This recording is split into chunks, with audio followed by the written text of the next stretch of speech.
Fábio Bahia ergueu a cabeça, lançamento no peito do Schwenk. Que golaço! Gol!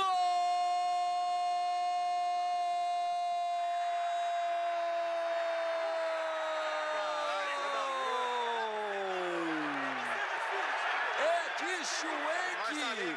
É um golaço do Guarani aqui em Campinas!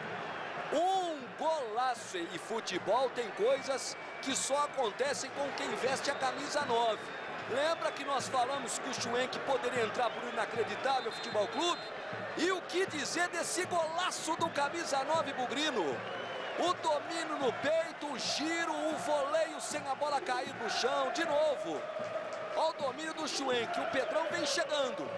Parte do pé direito, um chute indefensável no canto direito desse goleiraço que é esse menino Bruno, pelo menos na noite de hoje. Schwenk, camisa 9. Guarani 1, Ipatinga 0. Renato